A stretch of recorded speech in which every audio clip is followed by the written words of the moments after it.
Եվ այս առումով խիստ մտահոգված ենք, խոսքը հիմնականում համացանցում քարոզչության մասին է, համացանցում պրոակտիվ գործողություններ կատարելու միջոցով, այսինքն պայմանական, եթե ինչ-որ մեկը story է հրապարակել ուրբաթ օրը ժամը 23-ին եւ այդ story-ն մնացել է մինչեւ 3 ուշ երեկո, դա մենք չենք արձանագրում, բայց եթե ինչ-որ բան հրապարակել է արդեն 3 կամ այսօր, կամ եթե գովազդ է միացված Facebook-ում կամ որևիցե այլ սոցցանցում եւ այդ գովազդը շարունակում է գնալ,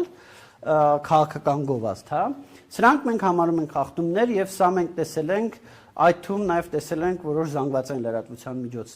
միջոցների կողմից, սրա հետ կապված մի դիմում մենք արդեն ուղղել ենք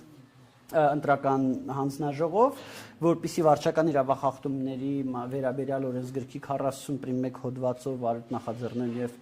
արձանագրեն խախտումը եւ նաեւ դիմեն վարչական դատարան պատասխանատվություն ենթարկելու մասով, բայց դրանից հետո դիմումը ներկայացնելուց հետո էլի ենք նման դեպքեր արձանագրում, ենթադրում որ առնվազն եւս մեկ այդպիսի դիմում կներկայացվի։ Ամեն դեպքում ամենակոպիտ խախտումը ըստ ինչպես այն տեղամասում ասացիք, հանձնաժողովի նախագահի հետ կապված միջադեպ։ Գիտեք, այս պահին ես արդեն կդժվարանամ ասել, իմ կարծիքով ամենախնդրահարույցը ամեն դեպքում Գյումրի 31/37 եւ 31/70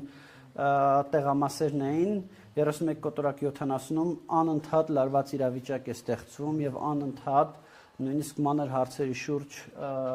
լարումներ են լինում, տենց լեզվակռիվներ են լինում, բայց խնդրահարույց տեղամասերը ցավոք սրտի միայն այդ երկուսը չեն։ Ամեն դեպքում հանցագործության վերաբերյալ հաղորդում կամ իրադարձություն, որի հետ կապված որ մենք կարծում ենք որ այդտեղ հանցագործության հատկանիշներ կան, տեղի ունեցել այդ երկու ընտրական տեղամասերում։ Այսքան տարի ընտրություններ եք դիտարկում, դիտորդների այս չափ մեծ քանակ երբևէ արձանագրել եք տեղական ընտրությունների մասին է խոսքը։ Գիտեք, մենք դիտորդների տարբեր քանակներ ենք